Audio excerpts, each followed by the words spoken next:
We, enyewe. Kuna watu wanakuanga na sura ngumu, hata weke filter bado picha ichange. Hey. Sasa huyu client mimi nitamsaidiaje? Nimejaribu kuweka filter, lakini watu wenye wako na sura ngumu mimi sitakuwa nawapiga picha tena. Hiyo kazi mimi sitafanya. Habari yako madam? Habari zangu ni mingi utaziweza. Nikusaidiaje madam?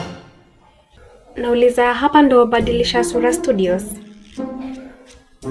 Hapana, hapa ni daycare. Kwa hapo nje simuona kumeandikwa Badilisha Sura Studios. Na kuja kuuliza maswali za clinic hapa aje. Sema haraka kenye unataka kufanyiwa. Nilikuwa nataka kufanya photoshoot. Wewe ama mtu mwingine? Mimi. Uko na jacket smart lakini hiyo sura iendanishi na hii jacket. Hapa hatufanyangi photos kwa watu wenye wako na sura ngumu. Nakwambia uko na sura ngumu hadi kuliko ngumu za Kayole. Kwani ufanyangi facial? Unafanyanga facial? Kwani unafanyanga facial mwitu? What? Unafanywa facial na bado hakuna change. Haya. Photoshoot na filter hiyo itakuwa 1200 picha moja. Hai. Na photoshoot nikienda kujiwekea filter yangu nitakuwa how much? Hakuna picha bila filter madam. Sasa nitakusaidiaje? Ai madam. Unalipisha expensive sana na hata hadi naweza pata picha so ama chwani.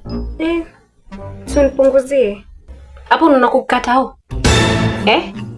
Ungetaka picha za tao ungeenda huko tao sijui umekuja hapa kutafuta nini? Na ndio maana utabaki na hiyo sura yako ngumu hapa.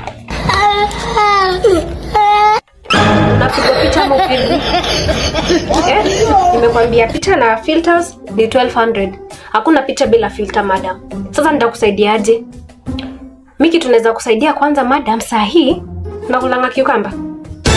Nadhani itasaidia kunyorosha hii sura yako kidogo. Tuone kama kutakuwa na changes yoyote. Haya, shika hii kiukamba. Ijakuliwa na panya. Mimi ndio nilikuwa unaona kwenye sura yangu imenyoroka. Umejaribu kula kiukamba? Hujajaribu si ndio? Haya, shika hii kiukamba ukule ndio hiyo sura ibadilike. Itakaa kama 5 minutes. Kutabadilika. Alafu ndo tukupige picha. Otherwise, taenda tao pigo huko shika.